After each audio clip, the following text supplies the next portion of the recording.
the nation now. I'm Pradeep Nambiar. In this, we talk about the news affecting the nation, Maharashtra and Mumbai. As they say in every system, there's a conflict between abiding law and arbitrary power.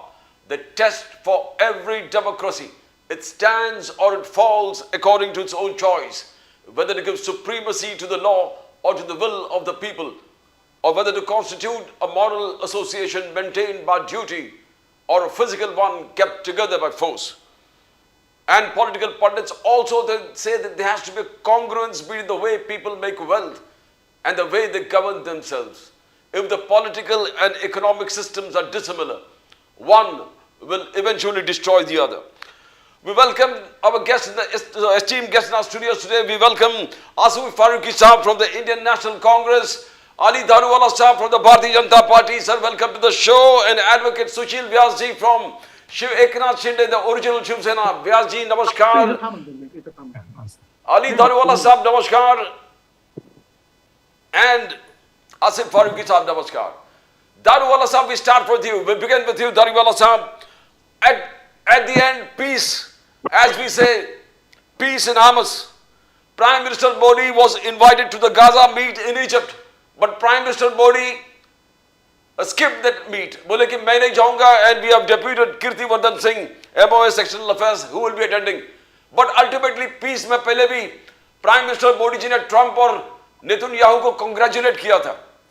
Ultimately, peace prevails, Daruwala Saab. Peace in Gaza. Trump said, peace, Israel and Hamas peace is always what he nurtured for. It's better to be at peace than war. The people were suffering. Daruwala Saab. Yes, Daruwala Saab.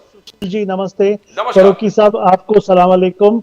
आपके माध्यम से मैं जनमानस तक ये बात पहुंचाना चाहता हूँ, क्या 25 करोड़ इंडिया के अंदर जो 25 करोड़ लोक संख्या मुसलमानों की है, उनकी दिली तमन्ना ये थी कि ये जो पैलेस्टाइन और जो यहूदी इजराइलियों का ये जो कॉन्फ्लिक्ट चला है, इसको कहाँ तो खत्म हो। और सारी अपेक्षा, आस और सारी उम्मीदें मोदी जी के ऊपर थी।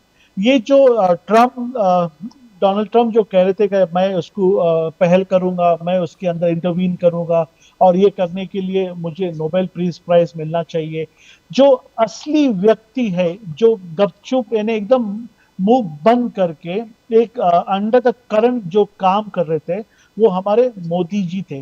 यहाँ पर तरह तरह के मूवमेंट्स निकले, तरह तरह के बैनरबाजी हुई और यहाँ पे फ्लैग्स लगाए। मीन्स आपको सब जानते क्या हुआ, उसको एक अलग ट्विस्ट देने का, एक अलग रंग देने का काम महाराष्ट्र के अंदर, कम से कम महाराष्ट्र के बारे में मैं बोलूंगा, क्योंकि आई यूज्ड टू सी इतने सारे वीडियोस सर्कुलेट हो रहे थे और यहाँ पे मोदी जी को और हमारी सरकार को उकसाने का काम किया जा रहा था।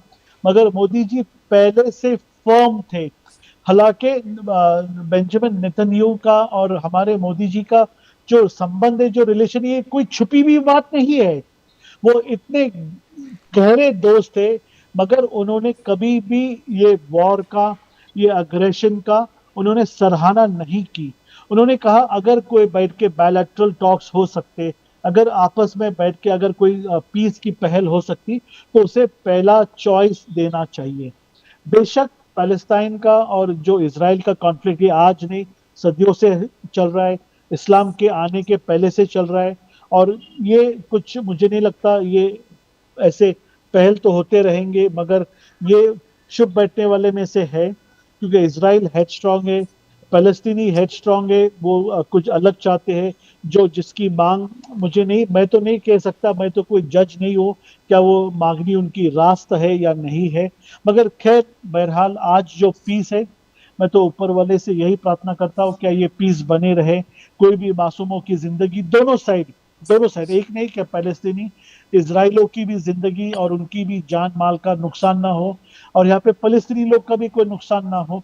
मगर इसमें से कोई अगर लॉन्ग टर्म अगर कुछ इसमें से पहल निकलती है, तो मैं ये बात का मानने वाला हूँ वो यहाँ से ही निकल सकती है, क्योंकि सनातनी विचारधारा से ही इसका हल निकल सकता है। क्योंकि ये जो प्रॉब्लम है, ये कोई लैंड का प्रॉब्लम नहीं है, ये कोई मुद्दे का और मकसद का प्रॉब्लम है और उसका पहल अगर निकलेगा तो वो हमारे भारतवर्ष से ही निकलेगा, प्रदीप जी। दारूवाला साहब, एक चीज है कि खुद prime minister president Trump and the president of Egypt ने खुद मोदी साहब को बुलाया था for the Gaza meet in Egypt, but Modi साहब ने स्किप कर दिया। मोदी साहब ने स्किप कर क्या? बिकॉज शहबाज शरीफ वहां होते। स्किप नहीं किया, वहां पे मिस्टर विराज को भेजा है। या कीर्तिवर्धन सिंह जा रहे हैं, आई थिंक फॉर विराज कीर्ति गए हैं वहां पर। Yes, he yes. Is a minister for external affairs, minister of state. तो हर चीज में जाना मुश्किल है पंतप्रधान के। यहाँ पर इतने सारे हमारे मसले, इलेक्शंस है, मगर उन्होंने हमारे मिनिस्टर ऑफ स्टेट मिस्टर आजाद को, कीर्ति को वहां पर भेजा है। विराट कीर्ति जी को भेजा है, और वो काफी सक्षम है, यंग है, और फॉरेन बायलैटरल टॉक्स और ये विषय को बहुत ही अच्छी से वो जानते हैं। नो क्या? Because he doesn't want to share stage with Shahbaz Sharif from Pakistan, because एक थ्रेट था, बिकॉज ट्रंप बार बार ये कह रहा है 8 वॉर्स हमने रोका है, where India refuses Trump's mediation in Indo-Pak war। क्या ये डर था कि शहबाज शरीफ के साथ खड़ा कर देता है और बोले कि ये वॉर भी हमने खत्म कर दिया? What do you think, Daruwalla साहब? नहीं, ये स्पेकुलेशन है सर, वैसा नहीं है। यहाँ पे बहुत ज्यादा महत्व के है, हमारे राज्य इलेक्शन में जा रहे हैं। यहाँ पे अभी से गीले से दुष्काल से अभी अभी हम लोग बाहर पड़े हैं। बेशक गाजा और पैलेस्टाइन का विषय भी उतना ही महत्व का है, पर हमारे एक्सटर्नल अफेयर्स मिनिस्ट्री इतनी सक्षम है सर। इससे बड़े बड़े हमने काम हैंडल किए सर। ये एक बहुत छोटी सी बात है। ये उनका साइज तो हमारे पूना शहर से भी छोटा है। फारूकी साहब, आसिफ फारूकी साहब from the Indian national Congress, Bihar में सीडब्ल्यूसी मीटिंग में गाजा के लिए रेजोल्यूशन पास किया था कांग्रेस ने। गाजा के लिए रेजोल्यूशन पास किया था, अल्टीमेटली पीस वहां पर आए, exchange of hostages taken place, Farooqui साहब। बट कांग्रेस का कहना है कि नेतन्याहू का जो तारीफ कर रहा है प्राइम मिनिस्टर मोदी, उनके खिलाफ, उसके खिलाफ है कांग्रेस के विचार। फारूकी साहब। सर, अभी दारूवाला साहब बोल रहे थे, मैंने देखा है कि ये पिछले जब से आ रहे हैं, he is one of the most sensible spokes person, he understand things. Daruwalla साहब, तारीफ आपका। दारूवाला साहब का, और आई अप्रिशिएट कि इनको बहुत समझ है चीज़ों की, लेकिन ये भक्ति के अंदर इतने डूब जाते हैं कि ये गलत सलत बोलने लगते हैं। ये जब से 3 मिनट की इन्होंने बातें बोली, मुझको समझ में नहीं आया ये बोलना क्या चाह रहे थे। कि ये मोदी जी को जितना बढ़ा के और इंटरनेशनल पॉलिटिक्स के अंदर ये बातें बनाना चाहते थे। मोदी जी के अपने काम होंगे, इंटरनेशनल उन्होंने किया होगा, लेकिन मैं ये मान के चलिए सर कि हकीकत में हम लोग बहुत दूर हैं इंटरनेशनल पॉलिटिक्स से। हम लोग अपने देश को इंटरनेशनल जो पॉलिटिक्स होती है उसके दबाव में ना आए, उससे बचा लें, वही हमारी सबसे बड़ी जीत है, जो कि पिछली गवर्नमेंट ने, इंदिरा जी ने, पंडित जी ने, इन लोगों ने एक अपना मकाम बनाया था। इसलिए नहीं बनाया था कि इन्होंने दूसरों के मामलात में जाके कुछ हस्तक्षेप किया था या उसको बड़ा बना के, ये किया था कि हम लोग अपने देश को किसी भी गलत नज़र से, बाहर वाली नज़रों से बचा सकें। और मैं ये देख रहा हूँ कि मोदी जी देश को डुबाए जा रहे हैं, जो बाहर की पॉलिसीज़ है। ट्रंप वहाँ से चिल्ला चिल्ला के 100% तक हमको उसने टैक्सेस मार दिए हैं, और आप तारीफ किए जा रहे हैं कि जैसे मोदी जी पूरा ये खेल उन्होंने कंप्लीट किया है। अरे खंडर बना दिया गाज़ा को, जैसा वो चाहते थे उन्होंने उसको कर दिया। और धीरे धीरे ये भी देख लीजिएगा आप, पीस क्या, इसके अलावा अब कुछ बचा नहीं था उनको मारने के लिए। और पूरे वर्ल्ड के अंदर ये हो रहा है कि हम लोग जो है उसको, नेतन्याहू को रोक नहीं पाए। पूरा वर्ल्ड चेंज हो गया और इंसानियत के लिए रोने लगा। उसमें मुस्लिम्स नॉन मुस्लिम का सवाल भी नहीं पैदा हुआ। इनफैक्ट मैं तो देख रहा हूँ कि नॉन मुस्लिम ज़्यादा उसमें हिस्सा ले रहे हैं बढ़ चढ़ के, कि इंसानियत के ऊपर जुल्म हो रहा है, उसको बंद करना चाहिए। लेकिन मैं ये देख रहा हूँ कि मोदी जी ने ये किया, कुछ नहीं किया मोदी जी ने। मोदी जी तो लाचार है, इसीलिए तो वो वहाँ जा नहीं रहे। उनकी किसने क्या सुनी सर? किस पीस की ये बात कर रहे हैं आप? अगर गाज़ा को देख ले तो अब क्या उन पत्थरों और खंडरों पे बम मारेंगे आप, या इंसान जो एक तरफ ढकेल दिए गए हैं बेघर बाहर के, उनको आप मार के ख़त्म करना चाहते हैं। तो मुझको नहीं लगता है कि उसमें हम लोग ज़रा भी कामयाब हुए, और ये कोई शर्म की बात नहीं है सर, क्योंकि ये वर्ल्ड के बहुत बड़े मसले हैं और उतनी ताकत अभी हमारी नहीं हुई है। हमारी यही ताकत क्या कम है कि इन गलत नज़र वालों से हम अपने इस देश को बचा लें, और मोदी जी अगर इसमें कामयाब हो गए तो मेरे ख्याल से मैं भी अप्रिशिएट करूँगा, मैं एडवांस में अप्रिशिएट कर रहा हूँ, उनकी तारीफ़ करूँगा कि अगर मोदी जी ये गलत नज़र वालों से बचा लें। I know Daruwala Sahab, you want to reply to that, but I will first go to Advocate Sushil Vyas ji. Advocate Sushil Vyas ji, peace, ultimate peace in Gaza. सबसे बड़ी बात है कि एकनाथ शिंदे साहब ने हमेशा राष्ट्रीय सुरक्षा और मोदी जी को साथ में जोड़ा है। बोले मोदी साहब है, नरेंद्र मोदी जी, कल भी आज भी उनका स्टेटमेंट है, राष्ट्रीय सुरक्षा इस देश का is only safe with prime minister Modi ji. How do you see Shinde Saab's statement and Gaza events? Advocate Sushil Vyas ji. नामिया जी नमस्कार। नमस्कार। पंका पारी देखिए, जहां तक गाजा की और इजराइल की जो परिस्थिति इस समय है, उसका बहुत लंबा विश्लेषण मेरे दोनों प्रवक्ताओं ने रादर कर दिया है, तो उस पर मैं नहीं जाऊंगा। जहां तक मेरे नेता एकनाथ राव जी शिंदे का मोदी जी के प्रति आदर भाव है और आत्मविश्वास उनको लेकर उनके नेतृत्व के प्रति है, तो इस समय वर्तमान में पिछले 11 साल से, करीब 11.5 साल से मोदी जी के नेतृत्व में राष्ट्र आगे बढ़ रहा है, मजबूती के साथ प्रगति कर रहा है, और मैं नहीं समझता कोई ऐसी घटना हुई जिसमें भारत को विश्व के स्तर पर कहीं नीचा देखना पड़ा, बल्कि हम एक आर्थिक रूप से एक चौथी शक्ति बन गए हैं और धीरे धीरे तीसरी शक्ति की तरफ अग्रसर है। तो जितना विकासशील हम थे, हम विकासशील से विकसित की तरफ बढ़े हैं, और ये आत्मविश्वास जगाता है हमारे। इनिशियली लगा कि आपका तारीफ कर रहा है, बट अल्टीमेटली उन्होंने कहा कि आप मोदी जी के जिस प्रकार से तारीफ कर रहे हैं वो ठीक नहीं है। It is unfounded. Daruwala Sahab, you want to reply first to okay, Asif? now let me speak on this. Yes, This happens to be my subject. Yes. Because that the Haifa चौक का जो पुरस्कार होता है, जो मुस्लिम राष्ट्रीय मंच उसको आज 14 साल से सेलिब्रेट कर रहा है। हाइफा चौक के जो वॉर के अंदर जो इजरायली सोल्जर्स ने इंडिया को मदद किया था, अभी फरूकी साहब का means I full due respect to him, उनको इजराइल और इंडिया का योगदान, उनके संबंध, और इतने चलते हुए जो इतने साल जो इजरायली लोगों ने एक इंडिया के अंदर जो हेल्प किया है। और मैं आपको मालूमात के लिए कहता हूँ, जो जूस इंडिया में, मराठी स्पीकिंग जूस जैसा पेड़कर, करेकर, नहीं क्या, ऐसे लोग हमारे इंडिया से, पूना से, वहां पर आज 50,000 लोग इंडिया से जाके इजराइल में स्थायी हो गए हैं, वहां पे सेटल हो गए, वहां के नागरिक बने हैं। जो बेंजामिन नेतन्याहू का जो प्राइवेट सेक्रेटरी है सर, उसका बड़ा भाई पूना में लाल देवल करके जो जू टेम्पल का हेड है, उसका छोटा भाई उनका प्राइवेट सेक्रेटरी है सर। इतना अच्छा संबंध हमारा इजराइल के साथ है।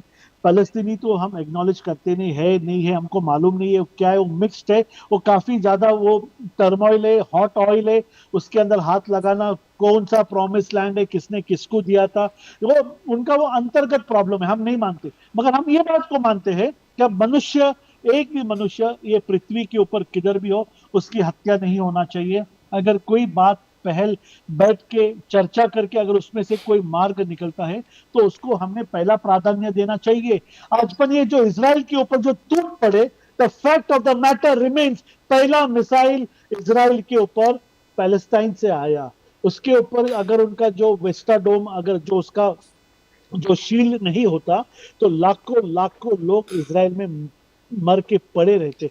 तो anyway, let us not start कि पहला गोली किसने मारी, गोली तो चली, और उसके प्रत्युत्तर के अंदर इजरायली सर हमारे जैसे, उनके अंदर भी जो खून दौड़ता है ना, हमारे इंडियन जैसे ही खून दौड़ता है।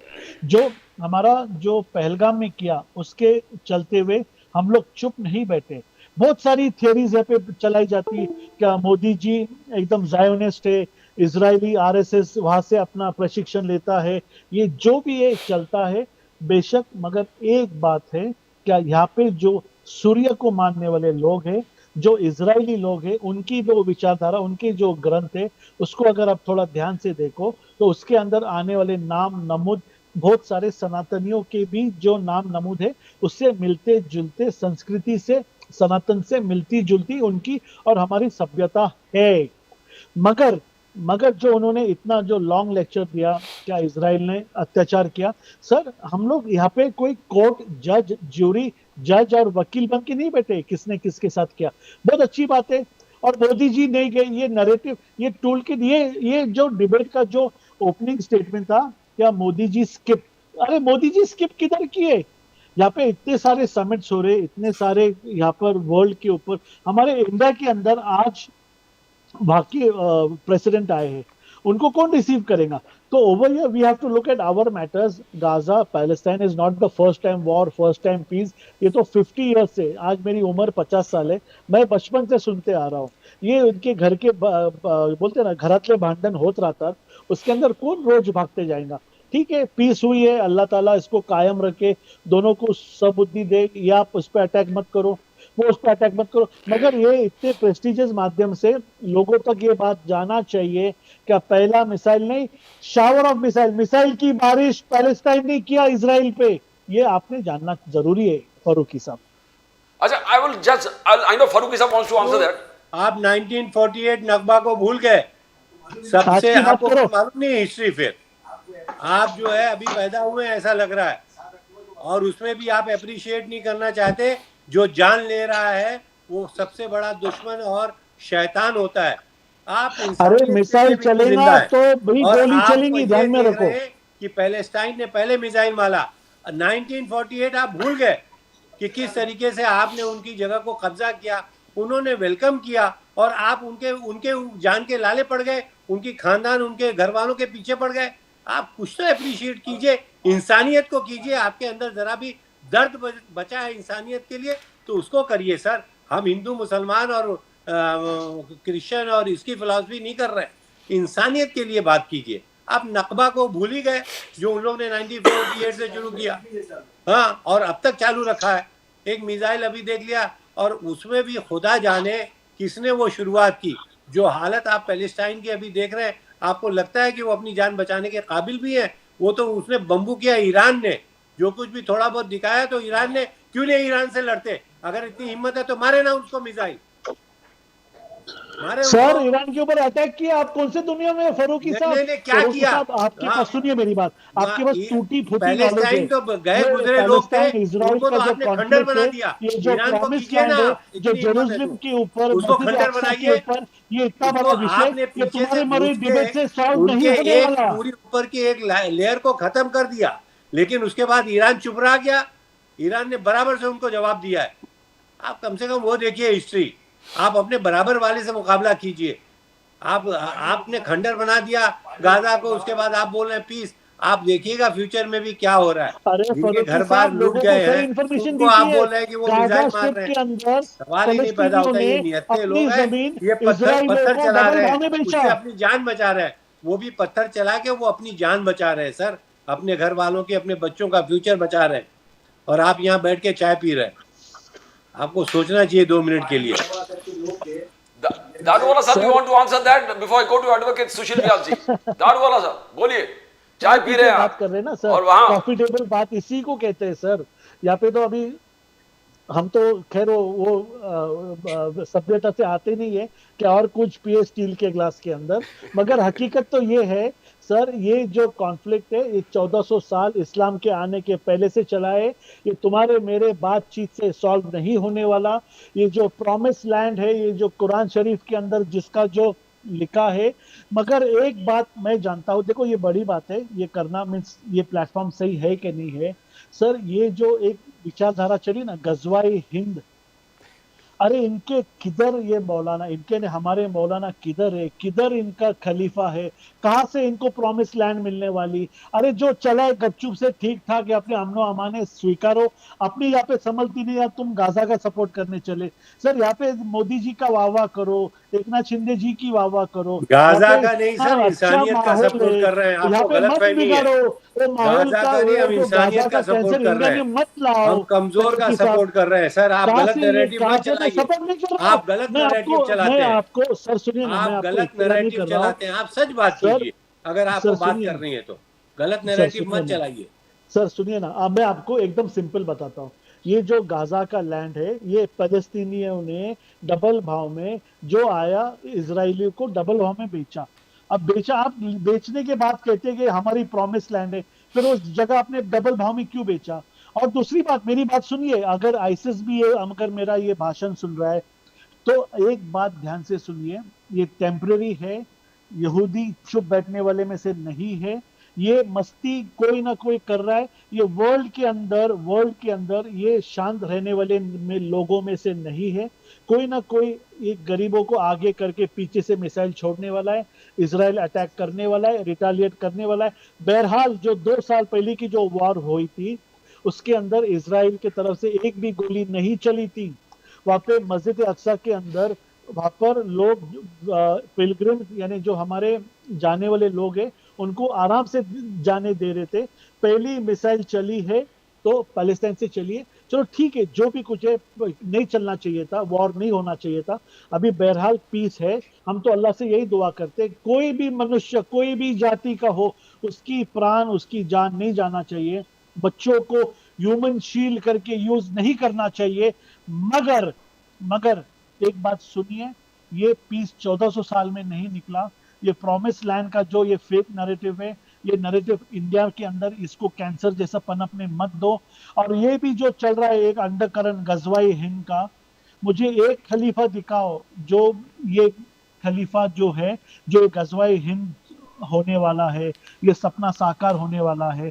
कहा है? ये सब बोगस लोग हैं सर। आज इंडिया में अमनो अमान है, पीस है, ये सारे फेक नैरेटिव छोड़ दो, पीस में रहो। ये खाली कोई भी मुद्दे को लेके एक टेररिज्म, ये मत, आपने ये ऐसी बड़ी बात करना चाहिए, ऐसा लोगों को निर्देश देना चाहिए, ऐसी सूचना हमारे भाइयों को देना चाहिए। ये मेरी आपसे अपेक्षा है फारूकी साहब। फारूकी साहब, you want to respond to गजवाए हिंद? ये योगी आदित्यनाथ जी बार बार कह रहे हैं गजवाए हिंद, और आरएसएस। सुनिए सर, हाँ, वो योगी आदित्यनाथ जी कह रहे हैं या अली दारू दारूवाला वाला साहब साहब कह रहे हैं, इसका कोई सर पैर नहीं है। यही लोग सवाल करते हैं, फिर यही लोग जवाब देते हैं, हम लोग भी चकराए हुए रहते हैं। सर 600 साल मुगलों ने हुकूमत की, इन्हीं हिंदू और क्रिश्चियन के बीच में की। अगर खुदा ना खास्ता उनको सिर्फ इस्लाम फैलाना होता ना सर, तो एक भी हिंदू आज तक नहीं बचता, जिस ताकत के साथ वो लोग रहते थे। ऐसे नहीं है, ये सब बकवास बातें हैं। आज अचानक मोदी जी को लग रहा है कि पूरे, जब से मोदी जी आए हैं हिंदू खतरे में, इससे पहले हिंदू खतरे में नहीं था। ये सब बेकार की बातें हैं, लोग को रूल करना है। ये लोग इंसानियत से गिरे हुए लोग हैं, झूठे लोग हैं, बेकार की बातें हैं। सर आप हिस्टोरिकली फैक्ट्स देख लीजिए कि किस तरीके से ये लोग जो है इसको तोड़ मड़ोड़ के पेश करते हैं। और गजवाए हिंद अभी वो सुनने में भी खतरनाक लगता है कि नई चीज इन्होंने शुरू कर दी। अब मुसलमान भी सुन रहा है तो बोले ये क्या हो रहा है। अरे हम लोग बेचारा मुसलमान, पसमानदा मुसलमान, बिल्कुल नीचे गिरा हुआ मुसलमान, सर अपने खाने पीने बच्चों के पेट भरने के चक्कर में परेशान है, मेरे भाई, हिंद करेगा ये सोच मेरी बात को। हाँ, ये लोग बेकार की फालतू बातें करते हैं। एक मिनट सुनते हैं, फिर व्यास जी के पास बोले सर पैर दारोगा साहब क्या बोलना चाहते हो आप? योगी आदित्यनाथ जी आप क्या बोलते हो? फारूकी साहब, फ्राइडे और सैटरडे के रेड में होम मिनिस्ट्री ने हमारे पूना में कोंडवा एरिया, कोतरूड एरिया और बानेर एरिया में से 19 आईसिस के लोगों को बरामद किया है। उनके पास fake mobile, passport, weapon, cartridges, गजवाई हिंद का सपना, ये सब मिल रहा है सर। अगर आप ये बोले सब फेक है, ये है, वो है, ये कोई मंदिर मठ में नहीं मिला, ये मुसलमानों के घर में मिला है सर। तो मुझे ये कोई खलीफा दिखाओ ना। स्पाई पाकिस्तानी मिले हैं, सारे हिंदू मिले हैं, ज्यादा करके हिंदू मिले हैं। और उसके बाद जो है, ये तो कोई हिंदू मुसलमान कोई क्रिमिनल बोल के नहीं होता है सर। क्रिमिनल क्रिमिनल है, चाहे वो मुसलमान ही क्यों नहीं हो। तो उससे आप कंपेयर नहीं कर सकते। ये पीसफुल देश रहा है और ये पीसफुल देश आगे रहेगा। आप डरा के बिला वजह की बातें मत कीजिए। आप लोग जब से आए हैं, क्या जंग में या क्या ये खतरनाक मुजरिमों के बीच में कमी आई है, ये मुझको बता दीजिए ना। हर तरफ जो है बदअमनी फैली हुई है। आप लोगों के बोलने से सिर्फ हिंदू मुसलमान आपने ज्यादा डरा के ये सब नैरेटिव फैलाया हुआ है। ये अच्छा काम नहीं आप लोग कर रहे हैं, न देश के लिए कर रहे हैं, न इंसानियत के फरूकी लिए। साहब, ऐसा बिल्कुल भी नहीं कह रहा हूं मैं कह रहा हूं 100 अगर ये देश में मुसलमान है तो उसमें से 99 10 देशभक्त, इंडिया को लव करने वाले, भारत माता की वंदन करने वाले, ये देश के साथ प्रेम करने वाले लोग हैं। मगर अगर 100 में से एक भी अगर आदमी बेवकूफ और नालायक निकलता है तो पूरे 99 लोगों का नाम खराब होता है। तो मैं ये कह रहा नहीं, हूँ ऐसा कि नहीं एक है। आदमी की क्रिमिनल वजह को से, आप सुनिए ना, क्रिमिनल बोलिए सर, एक आदमी उसको की वजह से वो समाज का क्रिमिनल नाम खराब वो होता है, क्रिमिनल तो बोलिए। उसकी निंदा आपके करिए। क्या हिंदू और में क्रिमिनल्स सनातन नहीं है? धर्म और क्या मोदी हिंदू में जी गलत और लोग नहीं है? भारतीय क्या जनता उसमें मर्डर पार्टी करने और वाले नहीं हमारी है? जो तो शिवसेना हम तो है, नहीं बोलते हैं कि वे सारे लोग हिंदू खराब है। अगर हमारे तो बहुत वो अच्छे लोग अच्छे दोस्त अगर हैं। इसका आप निषेध लोगों का करते काम है हैं तो गजवाए आपको हिंद। उनसे ये क्या है एलर्जी मुझको समझ क्यों में है? नहीं आया। गजवाई हिंद हम नहीं कहते, हम तो नहीं कहते, हम तो कहते फेक है, छोड़ दो, ये कुछ होने वाला नहीं है। और इतनी स्ट्रांग यहाँ पे डेमोक्रेसी, इतनी स्ट्रांग यहाँ पे सरकार है, यहाँ पे मोदी जी के रहते हुए और आने वाले 25 साल, तो मैं तो कहता हूँ आप उनको नसीहत करिए कि आप आपकी चोपड़ी, आपका वो पोटली बांध के निकल पड़िए, क्योंकि यहाँ पे ऐसा कुछ होने वाला नहीं है। और कहाँ ऐसा निकलेंगे होने ऐसे को फरूक साहब? तो आपको आप क्यों सनातनी तक तो डराते छोड़ो, रहते हैं हम हिंदू यहाँ के खतरे में? मुसलमान लोग होने नहीं देंगे। आप क्यों डराते रहते हैं हिंदू खतरे में? बोलिए ना, स्ट्रांग है। क्यों तो आप डराते व्यास जी रहते के हैं? पास क्यों डरे आओ। हुए हैं? एक सेकंड आप क्यों बराबर। बोलते अरे हैं? जहाँ पे मुसलमानों आप की लोग वो आबादी बोल बढ़ रहे हैं कि गई, हिंदू एक खतरे सेकंड, में है, जहाँ पे तलवार लेके मुसलमानों की निकलो। आबादी बढ़ गई वहां पे हिंदुओं पे अत्याचार हुआ, ये हकीकत गर्व है से या कहो नहीं है? हम हिंदू हैं। ये सब जहाँ पे जरूरत 10 क्यों है घर सर? है आप और हिंदू 10 हैं, घर हम हिंदुओं के एप्रिशिएट हैं, करते हैं, मगर हम जहाँ पे रिस्पेक्ट करते हैं, मुसलमानों के आपके 20 रिलीजन घर की हो करते गए हैं, तो 10 इंसानियत घर की को करते हैं। वहां से ये छोड़ के लेकिन आप निकलना ये पड़ा। डरा डरा के ये काम क्यों हकीकत है। करवाते हैं? अब देखिए, आप गजवा रिकॉर्ड हिंद, चेक करिए, उसको रिकॉर्ड चेक अगर करिए है आप। खुदा न खासा तो इंडिया के पास उतनी ताकत है कि उसको डील करने की। आप ये टीवी पे आके क्या गजवा हिंद बोल रहे हैं? ये आके हर व्यास जी, बांग्लादेश एडवोकेट के व्यास जी अंदर, के पास चैनल आओ। बोल सुनिए रहे ना, हैं। ये डराने वाला काम बांग्लादेश क्यों के कर रहे हैं अंदर सर? इससे डील कर हिंदुओं को लीजिए। मार भगाया। दारूवाला साहब, लेट एडवोकेट व्यास जी आप बहुत देर से सुन रहे हैं गजवाए हिंद, आई लव मोहम्मद वगैरह। अब योगी जी का कहना, फारूकी साहब कहना कि ये हमारे लिए एक नया टॉपिक है, हमने कभी सुना ही नहीं गजवाए हिंद। दारूवाला साहब कह रहे हैं कि पुणे से बहुत सारे लोग पकड़े गए एटीएस के रेड में, 19 लोग पकड़े। तो some comment on this before I go to Rahul Gandhi लोकतंत्र खतरे में। व्यास जी, मैंने शुरुआत में भी कहा था नंबियार जी कि ये विषय जो है वो थोड़ा सा सेंसिटिव विषय है, और मेरा स्टैंड एक ही है और मेरे दल का भी स्टैंड एक है कि हमारी जो वर्तमान केंद्र सरकार है, एनडीए की सरकार जिसका नेतृत्व मोदी जी कर रहे हैं, वो जो उनका स्टैंड है, जो उनकी विचारधारा इस विषय में है, उस विचारधारा से अलग मेरा विचार ना तो है, ना हो सकता है, ना हम रखना चाहते हैं। व्यास जी आप कानून के जानकार हो, you are an advocate. Rahul Gandhi ji के कांग्रेस ने और एक वीडियो जो साउथ अमेरिका टूर में गए थे, तो वो निकाला कि उनका कहना है कि idea of free thinking is under attack in India. Idea of free thinking is under attack in India. Rahul Gandhi ji का कहना है, कह रहा कि साइंटिफिक थिंकिंग खत्म हो गया, लॉजिकल थिंकिंग खत्म कर दिया मोदी जी ने, और जो फाउंडेशन ऑफ फ्रीडम है उस पर मोदी जी ने हमला किया है। यानी शॉर्ट में उन्होंने कहा कि लोकतंत्र फिर खतरे में है, संविधान फिर खतरे में है। Vyas ji, as a learned person of law, किस प्रकार से ये स्टेटमेंट, बिकॉज ये नया वीडियो रिलीज किया है। नंबियार जी, मैं बिल्कुल सम्माननीय राहुल गांधी जी का सम्मान करता हूँ, वो हमारे देश के नेता प्रतिपक्ष हैं, लेकिन वो जब वो विदेश की धरती में या देश के अंदर संविधान खतरे में है या प्रजातंत्र खतरे में है बात करते हैं, तो उनको बता देना चाहिए डिटेल में किस तरह से खतरे में। क्या 1975 में अमेंडमेंट, कॉन्स्टिट्यूशनल अमेंडमेंट 42, 43 से ज्यादा खतरे में है, जब सारे स्वतंत्रता को खत्म करके तमाम लोगों को जेल में ठूंस दिया गया? उससे ज्यादा भयंकर परिस्थिति है क्या? क्या किस तरह से संविधान खतरे में? वो बताना है तो कोशिश करें, कि खाली बोल देने मात्र से होगा? जब मैं कहता हूँ नामबिहार जी क्या है, तो नामबिहार मुझे बताता हूँ कि फिर नाव में नामबिहार जी मेरे साथ आते, मैं उनके साथ इंटरेक्ट करता हूँ, वो मेरे एंकर है। तो राहुल जी को जरा एक्सप्लेन कर दे, तो हम उसका जवाब पॉइंट बाय पॉइंट रिबटल देंगे। वो खाली एक कैजुअली कह देते हैं संविधान खतरे में। भाई, आपकी दादी के जमाने में 1975 में जितना खतरा पैदा हुआ संविधान को, क्या उससे बड़ा खतरा इस समय है क्या? या उसी तरह का कोई खतरा है क्या? तो आप एक्सप्लेन कीजिए, उसका जवाब देंगे। अब आप खाली बोल देते हैं, जैसे आपने देखा कि बिहार के अंदर एसआईआर को लेकर तमाम बातें हुई, एक भी कंप्लेंट आई क्या कांग्रेस के किसी बीएलए की? एक छोटा सा वोटिंग एक मैं लिस्ट को आपको लेके। बता दूं, वॉशिंग मशीन वाला आपको नहीं लगता है कि संविधान फारूकी साहब, खतरे मैं में? आपके बीच में नहीं बोला 20 मिनट तक। फारूकी साहब जरा उनको नहीं सर, आप कंप्लीट सही बात ये अच्छी कीजिए ना, बात नहीं। संविधान मेरा खतरे पूरा में गांधी जी आप बोलिए आपकी ना, पार्टी में मैं चले सुनूंगा। जाए तो सही मेरे में आदमी, सुनने की और क्षमता है, अपोजिशन में रहे तो मेरे में गलत है। सुनने की क्षमता फारूकी है। साहब जरा एजेंसियों को कंप्लीट आप करने दो ना, गलत समाज आपका करें, लंबा डिबेट चला, उन्होंने कुछ अनसंवैधानिक बोला है नहीं। कि नहीं है? फारूकी साहब नहीं, कंप्लीट आप करें। मैं मैं आपसे आपके बीच में चीफ बोला जस्टिस क्या? ऑफ मैं इंडिया आपसे बड़ी अब वहां से विनम्रता के उतर के साथ अपनी कहना। देखिए, मेरा डिबेट बातें बोल रहे हैं, ये आंसर फारूकी साहब let him complete no please, उनको कंप्लीट करने दो ना, बहुत देर के बाद बात कर रहे हैं। ये स्टेटमेंट दे रहे हैं, ना, आपको नहीं लगता है कि ये गलत फारूकी साहब बातें हो रही कंप्लीट, हैं? मैं आपके पास आता हूं ना तब नहीं, कंप्लीट मैं कीजिए। तो बड़ी विनम्रता से पूछना चाहता हूँ, आदरणीय राहुल गांधी जी, सम्माननीय इस देश के 140 करोड़ जनता के नेता विपक्ष के हैं, बड़े जिम्मेदार पद पे हैं, तो वो जब वो कोई स्टेटमेंट करते हैं तो उनको साथ में डिटेल भी देनी चाहिए कि इस समय वर्तमान में किस तरह से प्रजातंत्र खतरे में है, किस तरह से संविधान खतरे में है, वो बताए तो सही, कि या खाली बोल देने से हो जाएगा? अगर वो बताएं तो हम उसका जवाब दें। जैसे बिहार को लेकर के उन्होंने कोई बातें की, डिलीशन एडिशन, तो हमने कहा बताइए, तो उन्होंने प्रूफ के मैं- साथ मैंने बताया, रिकॉर्ड आप उसी चेक का कर रहा जवाब था दे इलेक्शन देते। कमीशन का कि एक भी कांग्रेस के बीएलए की कोई कंप्लेंट नहीं है टू फाइलिंग फॉर्म 7 दुनिया और भर फॉर्म की 6 कंप्लेंट फॉर्म करके वहां 6 रखी हुई है, टू एक का जवाब नहीं चैलेंज दे रहे हैं वो। इलीगल हर डिलीशन पे बोले या कि आप- इलीगल एडिशन। आप अंडर तो वोट किस तरह से आप कीजिए, खाली आप बोल ये देते हो, कीजिए, प्रक्रिया अपनाते आप नहीं हो, क्यों नहीं- एक संवैधानिक एग्जाम प्रक्रिया को कराया अपनाओगे नहीं हो, उन्होंने, कहते हो आप संविधान verify खतरे में। कीजिए। अरे भाई, ऐसा इस तरह से opposition leader मात्र उन्होंने बोलने से एक आप stand अपनी लिया है प्रतिष्ठा को और कम बहुत कर रहे बड़ी हैं, बात इस बोली देश है। की प्रतिष्ठा को आप उसको अंतर्राष्ट्रीय prove स्तर पर कीजिए। कम कर रहे हैं। हमको कम से कम विदेश की धरती पर जाकर के वो बात नहीं कहनी चाहिए जो हमें ये दिखाती है कि हम आपस में बटे हुए हों।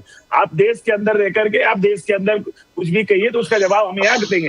विदेश की धरती पे खड़े होकर आप कहोगे कि देश कमजोर हो रहा है, तो मैं ये हास्यास्पद चीज है। व्यास जी, आप वोट इलेक्शन पे एडवोकेट व्यास जी, आसिफ फारूकी साहब एक कंप्लीट करने दो ना उनको।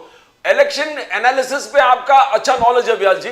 हाल ही में इलेक्शन कमीशन सुप्रीम कोर्ट गया था, सुप्रीम कोर्ट ने जो कांग्रेस का पिटीशंस वगैरह थे उसको कहा कि आप ईसीआई के पास जाओ, इलेक्शन कमीशन के पास चले जाओ, और कहा कि ईसी ने ये प्रूफ भी दे दिया शायद कि इंडिया अलायंस के किसी ने कोई कंप्लेन नहीं किया। व्यास जी, इसमें थोड़ा रोशनी डालिए, फिर मैं दोनों के पास चले जाता हूं। मैं आपसे वही कह रहा था इस समय कि पूरी प्रक्रिया में सबको मौका दिया गया।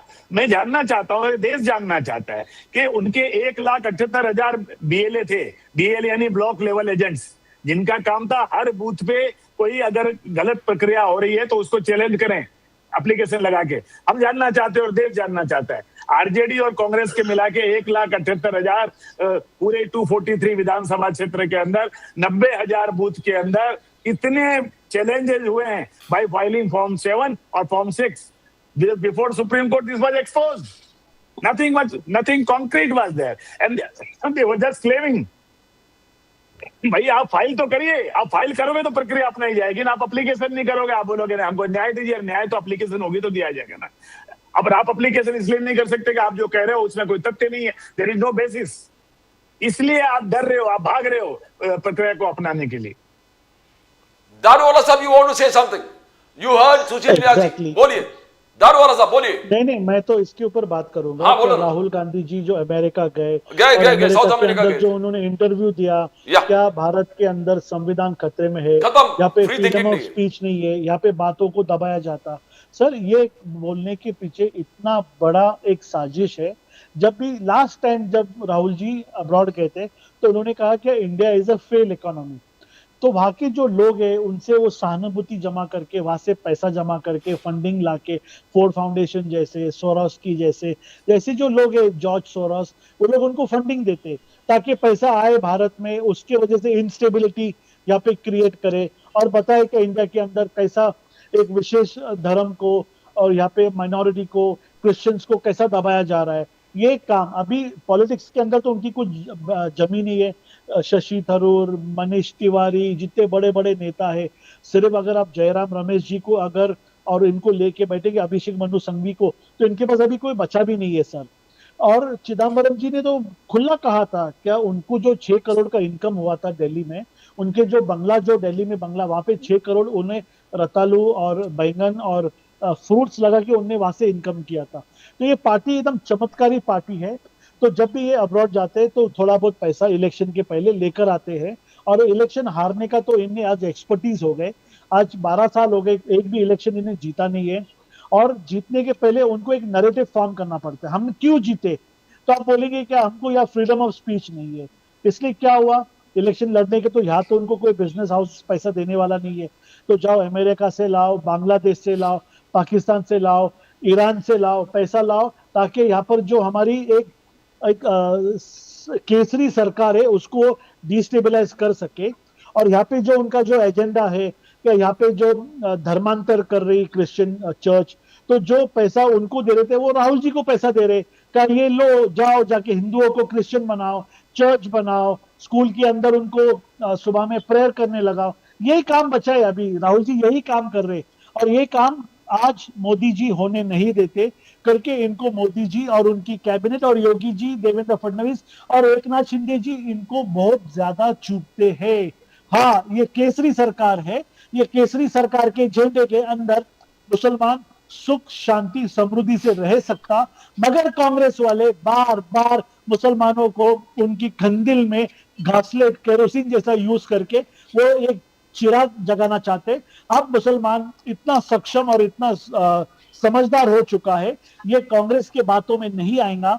और मैं ये बात डंके की चोट पे कहता हूँ, 25 करोड़ मुसलमान जो आज इंडिया में है, आने वाले 10 सालों में अली दारूवाला हर एक मुसलमान को बीजेपी का मेंबर बना के रहेगा। आसिफ फारूकी साहब आरएसएस से जुड़े हुए हमारे अली दारूवाला साहब टोटल एकदम कमिटेड इंद्रेश कुमार जी के साथ, मोदी जी के साथ, जिस प्रकार से आप सोच रहे हो प्रोटेक्ट कर। अच्छा दारूवाला साहब, एक चीज मैं आप पूछता हूं before go to Asif Farooqui साहब, एडवोकेट सुशील व्यास जी है, एकनाथ शिंदे जी के बहुत सारे अच्छे स्कीम्स, दारूवाला साहब, beautiful schemes. It started with Ladki Bahin, then वो आनंद चाचा सीधा था, वो आपने थोड़ा रोक के रखा, सस्पेंड कर दिया। अभी जो माजा शाला है, माजा शाला, तो एक से आज 8 स्कीम कांग्रेस यूबीटी दिखा रहा है कि महाराष्ट्र में 8 स्कीम ऐसे एकनाथ शिंदे जी के वो आपने सस्पेंड कर दिया है, यानी आपने रोक के रखा है। व्हाट इज हैपनिंग दारूवाला साहब? It was very popular scheme किया सर आंखों पे। आज हमारे एकनाथ शिंदे जी की जो उपकार है, देखो मेरे वर्ड्स ध्यान से सुनना सर, जो मैं कहता हूं ना बहुत ध्यान से सुनो, क्योंकि मेरे वर्ड्स जो होते हैं फाइनली सरकार वही लाइन के ऊपर बात करती है। एकनाथ शिंदे जी का जो उपकार भारतीय जनता पार्टी के ऊपर है, आज हमारी सरकार यहाँ पर है, वो उनका उपकार है। जो आदमी, सर सुनिए ना, आज एक छोटा सा पद, अगर आपको एंकर का पद मिल गया, अगर रिजाइन करो बोले ना, आप रिजाइन नहीं करेंगे। वो आदमी का दिल इतना बड़ा है, sitting minister, urban development minister, सारी सरकार सिंगल हैंडेड सरकार छोड़ के वो आदमी ने सिर्फ और सिर्फ केवल विचारधारा के तत्व पर उन्होंने आज यहाँ पर देवेंद्र फडणवीस जी के साथ सरकार बनाई। तो ये सर बहुत बड़ी बात है सर, ये बात को हम जिंदगी में नहीं भूल सकते। वो टॉल लीडर है। अगर कल को देवेंद्र जी के ऊपर कोई बड़ी जिम्मेदारी आती है तो महाराष्ट्र में अगर सरकार को देख सकता, नेतृत्व कर सकता, तो वो क्षमता, वो शक्ति सिर्फ एकनाथ शिंदे जी के अंदर है। मैं ये बात कह रहा हूं, मुझे कोई भी ये सवाल आप पूछेंगे, मैं मेरे पार्टी को पूछ के ये नहीं कह रहा, मेरे को दिल से लगता है एकनाथ शिंदे जो जनमानस का, लोगों का, दिलों का नेता है। लोग नेता बहुत कम पैदा हुए महाराष्ट्र में, जो भी है आदरणीय शरद पवार जी है, विलासराव देशमुख है, गोपीनाथ मुंडे जी है, वो लेवल, वो कैडर के एकनाथ शिंदे जी है सर। वो कोई हल्का फुल्का नेता नहीं है, उनकी कोई भी स्कीम को हल्के में नहीं ले सकते। हाँ, जो बारिश की वजह से चलते हुए जो किसानों का नुकसान हुआ है, आज थोड़ा फंडिंग वहां पे डाइवर्ट है। मुझे ऐसा लगता है शायद जैसा वो स्ट्रीमलाइन होता है, तो एकनाथ जी की सरकार ने जो हमारे साथ में मिलके जो फ्लैगशिप प्रोग्राम्स दिए हैं, ये फ्लैगशिप प्रोग्राम्स के तहत जनवरी में आने वाले लोकल बॉडी, स्थानिक स्वराज्य संस्था, ये हम इतने बड़ी मेजॉरिटी से जीतेंगे, जिसका अंदाज ये यूबीटी को और कांग्रेस को दूर दूर तक नहीं है। सत्ता पलटी, सत्ता परिवर्तन, कांग्रेस मुक्त महाराष्ट्र ये होने जा रहा है। और अगर बॉम्बे ये एकनाथ जी के अंडर में अगर आता है, तो हमने किसी ने भी यहाँ पे सरप्राइज होने की आवश्यकता नहीं है। फारूकी साहब, आप सुन लिए, आपने सुना कि जिस प्रकार से both advocate Sushil Vyas ji and Ali Daruwala साहब ने कहा कि राहुल जी जो देश के बाहर जाके लोकतंत्र खतरे में है, फ्रीडम ऑफ एक्सप्रेशन नहीं है, idea of free thinking under attack है, तो ये क्या है, किस प्रकार से देखते हो आप? सर ये राहुल जी ने क्या गलत बात कही है। हाँ, वो प्राइम मिनिस्टर जी ने तो बाहर जाके खुद कहा कि मेरी जान को खतरा है। तो एक प्राइम मिनिस्टर जब जाके अपना बोल सकता है, तो राहुल जी ने तो देश के लिए बोला है और वो चीज़ें बड़ी खुली हुई हैं। आप देखिए जितने करप्ट मिनिस्टर थे, इनके पास जैसे ही गए वैसे क्लीन हो गए। तो ये सब ऐसी चीज़ें और एजेंसियों का जो इन्होंने मिसयूज़ किया हुआ है, वो सब के जग जाहिर है। एक भी केस प्रूव नहीं हुए हैं। इन्होंने वादा किया था कि ये जितने भगौड़े हैं जो पैसे लेके भागे हैं बैंकों के, इतने बड़े बड़े लेके आएंगे, 15 लाख रुपए देंगे। झूठ बातें कर करके इन्होंने सारे नैरेटिव फैलाए हुए हैं। और बाबरी मस्जिद का देखिए, सुप्रीम कोर्ट के जरिए जिस तरीके से इन्होंने डिसीजन दिलाया, नो डाउट अगर पर्सनल लेवल पे मुझको आप बोलेंगे तो मैं बहुत खुश हूँ कि एक खराब इशू ओपन था, उसको किसी तरीके से बंद किया। लेकिन जो तरीका इख्तियार किया गया है, आप ये मान के चलिए सर, ये कहीं ना कहीं फिर से उठेगा। जैसे chief justice of India Chandrachud ji पिछले दिनों, बीते दिनों वो बोलना शुरू किया था उन्होंने इसके बारे में कि ऐसा था वैसा था। मैं कोई कोट नहीं कर पाऊंगा उनकी बातों को, लेकिन डिफरेंस ऑफ ओपिनियन था जो कि कहीं ना कहीं अवाम के दिल में रहेगा। आज तक सुप्रीम कोर्ट ने कोई ऐसे फैसले नहीं दिए थे जिसके ऊपर इस किस्म से चर्चा की जा सके, लेकिन मुसलमानों ने बहुत संयम से काम किया। हिंदू भाइयों की आस्था के ऊपर उन्होंने उनकी वेलकम किया, उनकी कदर की कि भाई चलो ठीक है, इससे जान और माल का नुकसान होता है, बार बार ये इश्यू उठता है, और उन्होंने उस फैसले को मान लिया। लेकिन अभी भी मैं देख रहा हूँ कि नॉन मुस्लिम की तरफ से कहीं ना कहीं इन सब बातों को लेके उसको लड़ाने का काम कर रहे हैं, उसका मिसयूज कर रहे हैं, सत्ता में रहने के लिए उसका तरीकाकार इख्तियार कर रहे हैं। उसके बाद देखिए ये था कि कोई भी इशू नहीं उठाया जाएगा। ज्ञान वापी के लिए इन्होंने कह दिया कि भाई यहाँ इंक्वायरी हो जाती तो क्या है, जबकि ये बात थी कि भाई ये सिर्फ और सिर्फ बाबरी मस्जिद के इशू के लिए है। लेकिन उसके बाद उन्होंने वो वादा फिर से तोड़ा और ज्ञान माफी के लिए उन्होंने एक इंक्वायरी के लिए वो कर दिया कि भाई अभी इंक्वायरी हो तो क्या बुरा है। तो देयर इज नो डाउट, आप क्यों लड़ाना चाहते हैं, आप लोगों के बीच में दिलों में दरार क्यों पैदा कर रहे हैं। अचानक जो है हिंदू खतरे में आ गया। अरे भाई 600 साल मुगलों ने हुकूमत की, उसके बाद अंग्रेजों ने की, दोनों ने हिंदू और मुसलमानों ने मिल के जंग लड़ी, इस देश को आज़ाद कराया और भाई भाई की तरह से रहे। बचपन से हम साथ में रहे, मेरे ज़्यादातर दोस्त हिंदू हैं, हम तो कभी भी नहीं लड़े। लेकिन अचानक मोदी जी की गवर्नमेंट आई, बीजेपी की गवर्नमेंट आई, तो पता ये चला कि हिंदू खतरे में है।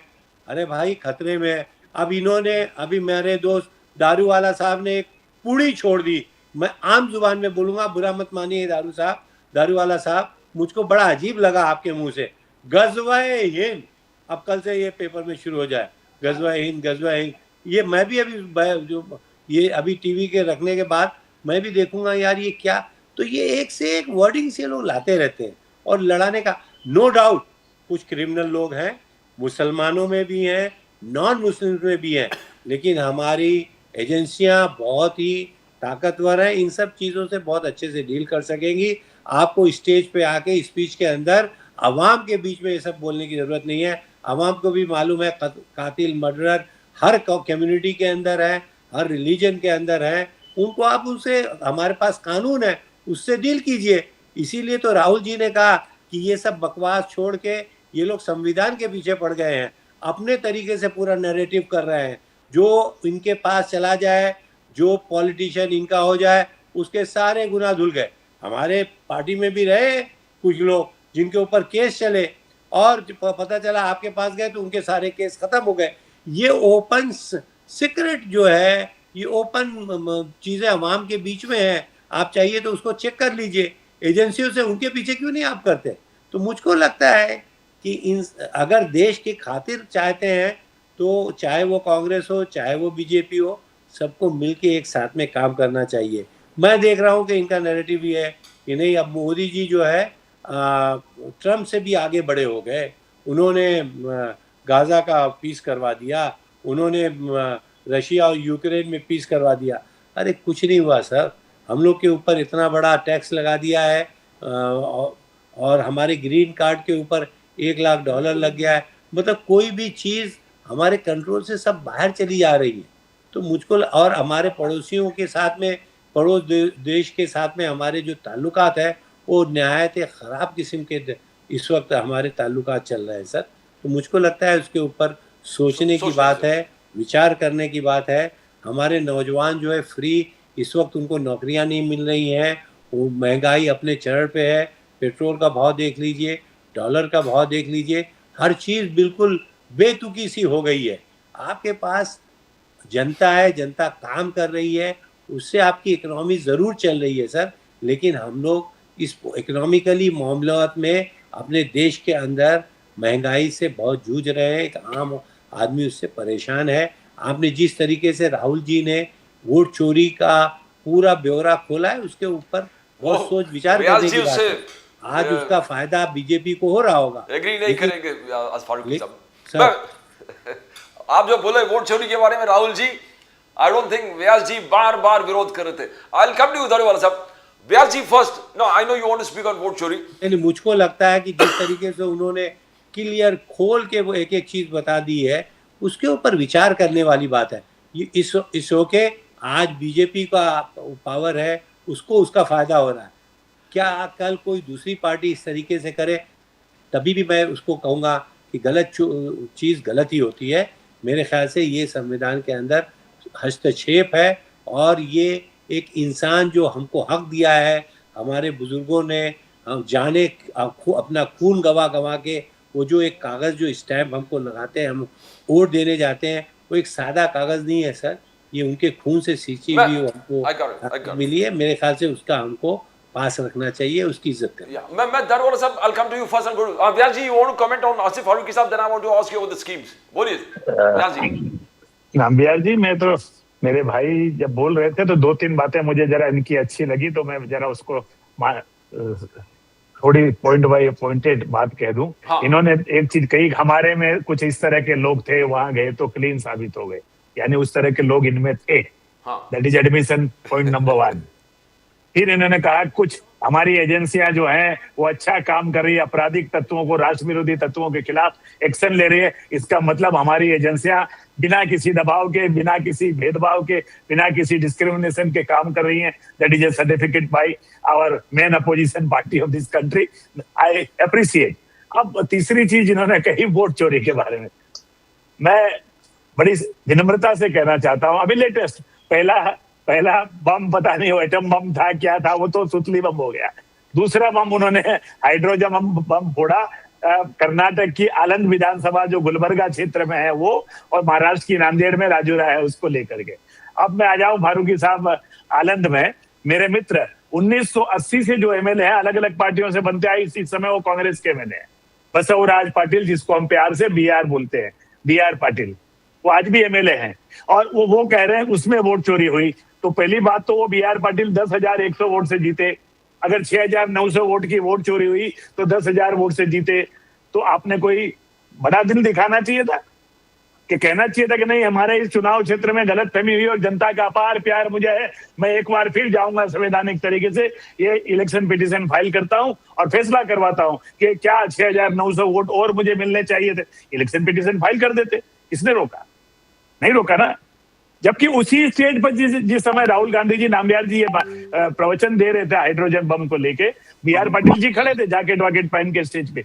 उन्होंने कहा कि नहीं, 6,900 वोट को कम करने की बढ़ाने की कोशिश की गई, वो बड़े नहीं है। तो पहला झूठ, राहुल गांधी जी की बात को झूठ तो उनके ही विधायक ने, उसी विभाग के विधायक ने स्टेज पे ही कह दिया, नहीं बड़े नहीं, बढ़ाने का प्रयत्न हुआ। फिर इलेक्शन कमीशन ने कहा वो 6,900 के खिलाफ FIR हुई। अब मुझे बताइए नामबियार जी, आप भी वकालत करते हैं कि कोई भी क्रिमिनल केस जब FIR हो जाता है तो उसका इन्वेस्टिगेशन कहाँ की पुलिस करती है? क्या दिल्ली से पुलिस भेजें? पुलिस तो राज्य सरकार की होगी ना। कर्नाटक पुलिस में, कर्नाटक में सरकार किसकी है? 2023 से FIR 2023 में हुई। 2 साल में क्या प्रगति हुई? क्या इलेक्शन कमीशन की मदद करने के लिए जो FIR इलेक्शन कमीशन के इशारे पे फाइल हुआ?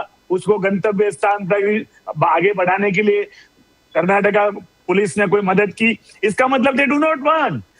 उनकी स्थानीय सरकार चाहती नहीं कि अगर कोई गलती हुई है तो उसको जनता के सामने लाकर दूध का दूध पानी का पानी किया जाए। अब आ जाइए नांदेड़ के राजूरा पर। राजूरा में लगातार कांग्रेस जीतती रही। इस समय आप मात्र 3 या 3,500 मतों से हारे वहां पे। तो क्या आपके हारे हुए कैंडिडेट ने वहां पे इलेक्शन पिटीशन फाइल की है क्या हाईकोर्ट में? की है तो उसका फैसला आ जाएगा। हमें वेट करना चाहिए, उसको हाइड्रोजन बम फोड़ने की जरूरत नहीं, वो तो मुंबई उच्च न्यायालय फैसला दे देगा। लेकिन आपने किया नहीं, और आप बताने जा रहे हो तो उसमें बताइए ना भाई किस तरह से वोट चोरी हुई है।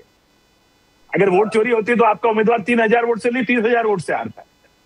खाली कहने मात्र से आप प्रक्रिया अपनाते नहीं। जिस रास्ते से संविधान, जिस लाल किताब को लेकर आदरणीय राहुल जी चलते हैं, उसी लाल किताब में लिखा हुआ है आर्टिकल 324 में डिटेल में किस तरह से इलेक्शन कमीशन काम करता है, तो उसकी प्रक्रिया को आप अपना लेते। भारतीय ये इंडियन रिप्रेजेंटेशन एक्ट के धारा 80 में जो इलेक्शन पिटीशन की प्रावधान है उसको आप यूज में ले आते, तभी सारा दूध का दूध पानी का पानी हो जाता। और जिस समय ये so called vote addition deletion हो रहे थे, आप मेहरबानी करके फॉर्म 7 भर देते, उसका ऑब्जेक्शन कर लेते, तो वहां का बीएलओ डिसाइड कर देता। वो आप कुछ करेंगे नहीं, बस ठंडे एसी के कमरे में बैठ के राहुल जी भाषण दे देंगे, ये हुआ वो हुआ तो उसको आपने क्या किया? You were negligent. And then you know, नामबियार जी, हमारे देश के कानून की पहली जब हम कानून पढ़ने जाते हैं तो हमको पहला वाक्य सिखाया जाता है, ignorance of law is no excuse. जो आदमी 6,000 किलोमीटर पूरे हिंदुस्तान पैदल चल गया। Am I correct? Ignorance of law is no excuse. तो अगर इस देश की किताब आप लेके घूमते हो संविधान की, तो उसी संविधान की किताब में जो लिखा है कि किस तरह से इन गलत प्रक्रियाओं को चैलेंज किया जाए, आप करोगे नहीं। मात्र आकर के हम हाइड्रोजन बम बोल रहे हैं, भाई वो तो चुतली बम है, कोई हाइड्रोजन बम नहीं है, कोई चोरी हुई नहीं, कोई गलत काम हुआ नहीं, हुआ तो उसकी प्रक्रिया अपनाइए। देश की जनता के सामने हम लोग उसका मुकाबला करने के लिए खड़े। कुछ नहीं बात करते आप लोग एसी वाले हैं, जाके आप लोग के ऑफिसेस देख लीजिए, बीजेपी के ऑफिस देख लीजिए और कांग्रेस के ऑफिस देख लीजिए किस तरीके से चला है। आप लोगों ने एसी वाली ऑफिस बना के रखी हुई है, जनता के बीच में हम रहते हैं। आप लोगों ने धोखा दे के टेक्नोलॉजी के दौर पे ये वोट चोरी करके जीत लिया है, उसको समझने में हमको लाल किताब पढ़ाइए नेताजी को आपकी 2 साल लग गए। ये कोई छोटी मोटी चोरी नहीं है, अच्छे आम जनता को समझ में भी नहीं आएगी। जिस तरीके से राहुल जी ने समझा दिया है, अब जनता को धीरे धीरे समझ में आने लगी है। ये टेक्नोलॉजी की चोरी है सर, ये चुपचाप होती है किसी के घर में आने जाने और अम्बेडकर जी के द्वारा निर्मित उस लाल किताब को जो लेके घूम रहे हैं उनसे कहिए पहले पढ़े, होमवर्क करें, उसके बाद बात करें। किसी इंडियन ने नहीं सोचा था कि आप इस तरीके से विश्वासघात करेंगे जो सोच को और समझ को। आप इलेक्शन यानी महायुति ने इलेक्शन जीता था लाडकी बहन से। लाडकी बहन एकनाथ शिंदे जी का पेड स्कीम था लाडकी बहन, वो सक्सेसफुली चल रहा है। बट बाकी जितने स्कीम है 8 स्कीम, गए बार आपने आनंदाचा शिजा उसके बारे में एक्सप्लेनेशन दिया, और फिर आप मिले तो और एक स्कीम चला गया माझा शाला। तो किस प्रकार से देखते हो, क्या एकनाथ शिंदे जी का वेरी वैल्यूएबल स्कीम्स जो लोगों के डायरेक्ट टच करते थे वो एक से एक करके निकल रहा है, किस प्रकार से देखते हो? इज इट नामबियार जी, सबसे पहले बड़ी विनम्रता के साथ आपकी जो ये नैरेटिव है, मैं माफ कीजिएगा मुझे, एकनाथ शिंदे जी का अकेले का कोई डिसीजन नहीं था। उस समय तत्कालीन वो मुख्यमंत्री थे, इसलिए उनका नाम, वो एक गठबंधन की सरकार के मुखिया थे। आज उस गठबंधन की सरकार के मुखिया देवेंद्र फडणवीस जी हैं, तो उतने ही मजबूती के साथ उस समय भी हम काम कर रहे थे, उतनी ही मजबूती के साथ हम इकट्ठा होकर तीनों दल आज भी काम कर रहे हैं। और रही बात, जैसे आपने कहा लाड़की बहन योजना के साथ कोई छेड़छाड़ नहीं, वो चल रही है। सितंबर महीने का हफ्ता कल या परसों मेरी बहनों को मिल गया। उसी तरह से आप आनंद सीधा की बात कर रहे हैं, उसी तरह से आप माझी सुंदर साला, माझी साला नहीं, माझी सुंदर साला, वो कुछ ब्यूटिफिकेशन ऑफ डिफरेंट स्कूल्स, उसकी वो एक स्कीम है, तो वो बंद नहीं की गई है। किसी बजटरी प्रोविजन के चलते उसको थोड़ा सा डिले हो रहा है, but take it from me and I'm very seriously and very responsibly telling you कि कोई चीज बंद नहीं हुई है। It will take some time, but definitely we'll go on with that. No scheme will be closed down. Ananda का सीधा भी आगे बढ़ेगा, और ये जो माजी सुंदर साला की जो स्कीम है वो भी, और ये एकनाथ राव जी शिंदे अकेला क्लेम नहीं करना चाहते मेरी स्कीम, ये हमारी सरकार की स्कीम थी जिसका नेतृत्व तत्कालीन एकनाथ राव शिंदे कर रहे थे, आज देवेंद्र फडणवीस जी कर रहे हैं। और देवेंद्र फडणवीस जी भी उतनी ही जिम्मेदारी के साथ इन योजनाओं को लेकर, जो जन कल्याण की योजना है उसके लिए गंभीर है और उसको आगे बढ़ेंगे। आपने देखिए, हमने पिछली बार भी कुछ चीज चर्चा कर रहे थे किसानों को लेकर के, आपने बहुत बड़ा तीखा सवाल आपने और बजाज जी ने मुझे पूछा था। हाँ। उसी दिन रात को तीनों मुख्यमंत्री और दोनों मुख्यमंत्री ने बैठ के ओवरनाइट 22 घंटे काम करके एक पैकेज निकाला किसानों के लिए, जो हमारे किसान मराठवाड़ा, मुझे अच्छी तरह से याद है, जिस समय हम बहस कर रहे थे टीवी पे, उसी दिन रात को पैकेज आया और मैंने कहा आप निश्चिंत रहिए, हमारी सरकार गंभीर है, उसमें कोई न कोई रास्ता निकलेगा, और निकला। इसी तरह से आनंदा का सीधा और माजी सुंदर साड़ा, कोई स्कीम बंद नहीं हुई है। It will take budgetary provisions को बनाने के लिए थोड़ा सा समय लगता है, जैसे अली दारोवाला जी ने कहा। कुछ ये जो अचानक आकस्मिक जो आ गया ये बाढ़ वाला मामला, किसानों को राहत पहुंचाना पहला काम था, तो कुछ थोड़ी सी हमारी जो बजटरी प्रोविजंस को हमको डाइवर्ट करना पड़ा। दैट डजंट मीन कि we are going to stop some welfare scheme, no, it may take some time but it will continue. Daruwala साहब, राहुल गांधी जी ने, आप आरएसएस से जुड़े हो दारूवाला साहब, you are very very closely connected with RSS. Rahul Gandhi ji ने आरएसएस का आलोचना किया, प्रियंका गांधी जी ने आरएसएस का आलोचना किया, पवन खेरा ने आज में एक प्रेस कॉन्फ्रेंस बुला के आरएसएस का आलोचना किया कि देखो कैंप में क्या चल रहा है। एक कोई इंसिडेंट हुआ केरल में और कुछ सेक्शुअल अब्यूज कोई व्यक्ति का हुआ, तो पवन खेरा जी, प्रियंका गांधी जी कह रहा है कि इट्स अ कॉमन अकरेंस। बार बार पवन खेरा साहब कह रहा है कि बचपन से ही मुझे पहले ही बोलते थे, मेरे माता जी से बोलते थे कि भाई आरएसएस कैंप में मत जाइए आप। तो क्या चल रहा है दारूवाला साहब? Why this attack on RSS? RSS में क्यों अटैक कर रहे हैं राहुल गांधी जी, आसिफ फारूकी से? How do you see that? देखिए सर, सब में पहले मैं दो बात आपको क्लियर करता हूं। यहाँ पे जो कांग्रेस के प्रवक्ता आते हैं, फारूकी साहब, निजामुद्दीन साहब, और जो हमारे सैयद नासिर हुसैन, उनको रिस्पेक्ट देना चाहिए, क्योंकि यहाँ पे ज्यादा कांग्रेस के प्रवक्ता बचे नहीं, टीवी पे उनको ढूंढ के इनको रिक्वेस्ट करके लाना पड़ता है। तो I will go very soft on Farooqui साहब। फारूकी साहब, आपको मैं बिल्कुल ठेस नहीं पहुंचाना चाहता। आप आ रहे हो, कांग्रेस को रिप्रेजेंट कर रहे हो, आपका बहुत बहुत मान सम्मान और धन्यवाद, क्योंकि कांग्रेस का बेचारा कुछ बचा ही नहीं है और आप आ रहे हो, आपका शुक्रिया। मगर मैं एक बात आपके माध्यम से ये कहना चाहता हूँ, जो आरएसएस को आपकी जो आका है, मीन्स आपकी पार्टी में तो खलास वहां पे तो कोई है ही नहीं, राहुल गांधी और प्रियंका मैम के अलावा। ये लोग जो आरएसएस को बार बार जो अटैक करते हैं, जो 100 इयर्स जो आरएसएस का हुआ है, जो उसकी लोकप्रियता बड़ी है, उसके चलते हुए अगर वो आरएसएस को और मोदी जी को अगर अटैक नहीं करे, तो पूरा सिस्टम, मैं कह रहा हूं पूरा सिस्टम जो है आने वाले 5 साल में केसरिया हो जाएगा। और इसके बारे में इनको आवाज उठाना पड़ेगा। अगर ये आवाज नहीं उठाएंगे तो मुझे लगता है ये सिर्फ एक परिवार ये पार्टी में रह जाएगा और सारे इनके फॉलोअर्स, इनके वर्कर्स, कांग्रेस के जितने भी छोटे मोटे बैंक्स, कॉलेजेस है, ये सारे के सारे यहाँ पे विलीन हो जाएंगे। No problem, never the mind. 100 साल लगाए लोगों को समझने में, एक और 10 साल गांधी फैमिली को लगेगा, वो वक्त हम उनको दे देते, कोई वांदा नहीं है, क्योंकि आरएसएस इतना स्ट्रॉन्ग आइडियोलॉजी से काम कर रहा है। और जितने भी अटैक, जितने भी इन लोग ने जो एलिगेशंस आरएसएस के ऊपर किए, ना तो हमारा कोई अकाउंट है, ना हमारा कोई रजिस्टर्ड ऑफिस है, हम तो एक नहीं, एनजीओ का भी हमारे पास रजिस्ट्रेशन नहीं है, हम एक स्वयं सेवक संस्था है जो अलग अलग वॉक ऑफ लाइफ से आते। इनकी मालूमात के लिए हमारे संघ के अंदर कांग्रेस के भी इतने लोग काम कर रहे हैं सर, जो कांग्रेस के वोटर्स है, एमपीज है, मिनिस्टर्स है, वो भी आरएसएस के वर्कर्स है, क्योंकि ये जो ऑर्गेनाइजेशन, ये पॉलिटिकल ऑर्गेनाइजेशन नहीं है।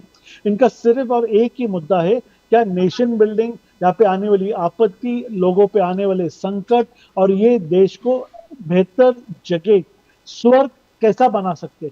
बीजेपी तो एक 17-18 नंबर के ऊपर एक पार्टी है सर, उसके पहले विश्व हिंदू परिषद, बजरंग दल, पतित पावन, कल्याण आश्रम, जो इतने स्कूल्स, एक कोई भी आप देखिए, कोई भी ऑर्गेनाइजेशन यहाँ पे डिस्ट्रक्टिव ऑर्गेनाइजेशन नहीं मिलेगा सर आपको। समाज के सुधार और कल्याण के लिए यहाँ पे बने हुए एक एक छोटे छोटे 37 ऑर्गेनाइजेशन है, उसके अंदर ये काम चलता है। इनको ये क्यों चुभता है?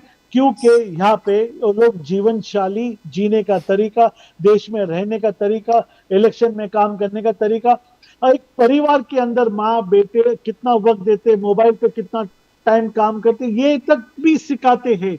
हाँ बेशक इसके अंदर हमारे जैसे मुसलमान लोग भी है, कोई कोई तो प्रचारक भी है, मगर एक जीवन शैली, जीवन जीने का तरीका, आप कोई भी रिलीजन से आओ, आप कोई भी भगवान को मानो, मगर देश में रहने का तरीका ये संघ सिखाता है। और इसकी अगर सीख से अगर कांग्रेस की दुकान बंद होने वाली है, इसलिए आरएसएस से कांग्रेस को एलर्जी है। Point number 1। पॉइंट नंबर 2 बहुत इंपॉर्टेंट, सुशील जी बीच में बात मीन्स जो इतना उन्होंने टेक्निकल और फिगर्स एंड लॉ के ऊपर बात करते, उतना नॉलेज तो मुझे नहीं है, मगर राहुल जी जो अब्रॉड जा रहे और जब अब्रॉड से वो आ रहे, सब में पहले ये लोग ये बता दे कि राहुल जी का रिलीजन क्या है, वो कौन से रिलीजन को मानते हैं, उनको सनातनी से क्या प्रॉब्लम है, चर्च से उनका क्या लेना देना है, और जो क्रिश्चियन कम्युनिटी आज तक हमारे साथ नहीं जुड़ी, उसका श्रेय क्या राहुल जी को और कांग्रेस को जाता है। लोग जनमानस ये सब जानना चाहती है सर। सोनिया मैम जो रोज, जो हर साल, हर 6 महीने जब इनकी सरकार थी, ये इनकी ट्रीटमेंट के लिए यूएस जाते थे।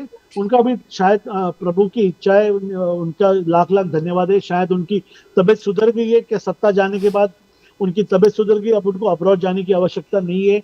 तो ये सब चीजें जो है ना सर, दुनिया देख रही है सर, कांग्रेस ने कैसा ये राज चलाया, कैसा वाद विवाद किया, कैसे यहाँ पर जो इनने छोड़े हुए जो एक योजना है जो नॉर्थ ईस्ट को जला के रखा था, आज तक नॉर्थ ईस्ट के अंदर पीस लाने के लिए हमारे आरएसएस की 70% कैडर उधर ही काम कर रहा है सर। और क्रिश्चियन मूवमेंट इतना स्ट्रांग है वहां पे केरला के अंदर, जो इनका माओवादी मूवमेंट है, ये सारे कन्वर्टेड क्रिश्चियंस है, इनको वापस घर वापसी लाने के अंदर हम लोग काम कर रहे हैं, वो हमारा मेन उद्देश्य है। और जो वोट चोरी यानी ये लोग ने हार मान चुके हैं, क्या ये लोग आने वाला बिहार का इलेक्शन हारने वाले हैं? हारने वाले फारूकी साहब, आप हारने वाले, बोलिए बोलिए। मगर आप ऐसे मत भागो सर, आप अच्छे आदमी हो। मैं आपसे इजाजत लूंगा। देखिए 8 बज गए। अभी दारूवाला साहब ने रिलीजन के ऊपर बात की। हाँ। उन्होंने राहुल गांधी का रिलीजन का बारे में पूछा। हाँ। घर वापसी की बात की। करेक्ट। हम लोग जो है पॉलिटिक्स रिलीजन की नहीं करते, हम लोग इंसानियत की पॉलिटिक्स करते हैं। ये उसका हिंदू कौन, मुसलमान कौन, दलित कौन, उसके हिसाब से ये पॉलिटिक्स करते हैं। ये पॉलिटिक्स इनको मुबारक, इन्होंने आज अपना गंदे मुंह से उसको एक्सेप्ट कर लिया। सर हम इन सब चक्करों में बिल्कुल नहीं पड़ते। रिलीजन हमारे घर के अंदर है और हर इंसान के अंदर कुछ ना कुछ उसके अच्छाई बुराई रहती है, वो अपनी अंदर करता है। पॉलिटिक्स हम लोग इंसानियत के करते हैं, उसके देश के भविष्य के लिए करते हैं, आगे आने वाली नस्लों के लिए करते हैं। हिंदू और मुसलमान और कैथलिक के लिए बिल्कुल नहीं करते। एक चीज बहुत क्लियर है कि कांग्रेस की आइडियोलॉजी बहुत ही क्लियर है। ये राहुल गांधी का रिलीजन जानना चाहते हैं सर, और ये पहले दिन से ये परेशान है। ये आरएसएस उसी पे काम करती है और आप बाद में बोलते हैं कि मैं मुसलमान हूँ, मैं भी मेंबर हूँ। अरे क्यों पूछते हैं आप किसी के रिलीजन के चक्कर, अनलेस अंटिल वो कोई गलत काम करता हो। आप गलत काम करता है तो आप बिल्कुल उसको रहिए, लेकिन आप उसको हर चीज को आप रिलीजन से जोड़ते हैं। Shame on you sir. इंसान होने के बाद आप उस चीज से इस तरीके से जानते हैं। आपका प्राइम मिनिस्टर बोलता है कि इनकी शक्ल से पहचानो, इनके कपड़े से पहचानो। ये सब क्या बातें हैं सर, ये सब बेकार बातें हैं। आप लोग बंद कीजिए ये सब बकवास बातें। व्यास साहब, the final word, Rahul Gandhi ji, RSS किस प्रकार से देखते हो आप? देखिए नामबिहार जी, हमारे संस्थापक आदरणीय बाला साहब ठाकरे ने हमें एक चीज सिखाई। सर मैं इजाजत दूं, मेरा एक मिनट में कंप्लीटिंग, फिनिश। एक व्यास जी फाइनल वर्ड में। फारूकी साहब, बाला साहब ने हमसे कहा कि अपने सार्वजनिक जीवन में आप 80% सामाजिक कार्य करें और 20% राजनीति करें। तो हमारे पास जनता की सेवा, जनता का विकास, जनता के सुख दुख में काम करना, यही हमारा ध्येय है। बाकी जो बातें दारूवाला साहब और मेरे भाई फारूकी जी ने की, वो देश में दुर्भाग्यपूर्ण चल रही है। उन इशू पे आपने देखा होगा शिवसेना लगातार जनता के सुख दुख की और विकास की बात करती है। हाँ, एक ऑफ द रिकॉर्ड नाम्बियार जी मैं बात कहना चाहता हूँ हाँ। और मुझे वो बड़ा अच्छा लगा। हाँ। दारूवाला साहब ने भी कहा और मैंने भी कहा, फारूकी साहब कि सलाम करता हूं मैं आपको कि ऐसी कठिन परिस्थिति में भी आप अपनी पार्टी की विचारधारा को इतनी सशक्त रूप से जनता के बीच में और रख बेबाक रहे रखते हैं। हैं। निश्चित रूप से ये काबिले तारीफ है, ये मेरे व्यक्तिगत विचार है। धन्यवाद। Thank you so much, Daruwala Saab. Thank you so much, Asif Faruqi Saab. Thank you so much, Advocate Sushil Vyas ji. It has been an enlightening discussion. Thank you so much. Namaskar. And always we believe and end with the preamble to the Constitution that says, we the people hereby resolve to constitute India into sovereign, socialist, secular, democratic republic and to secure to all its citizens justice, equality, liberty and fraternity. Justice that is social, economic and political. Equality that is equality before the law and equal protection of rights. We talk about liberties, freedom of speech, expression, faith, worship and belief. And we talk about fraternity, it is eternal brotherhood believing in the territorial and political integrity of the nation. To click the fastest growing channel of the nation, subscribe to Nation Now. Subscribe to Nation Now, the fastest growing channel of the nation. And we always believe that the fundamental duty of all political leaders and political parties to see that they come together to protect and secure the pillars, the foundations of the Constitution.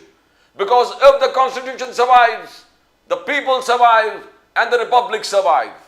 That's all from Pradeep Nambiar. Nation Now will come again tomorrow with more news from the center, Maharashtra and Mumbai. Till then, it's bye for now.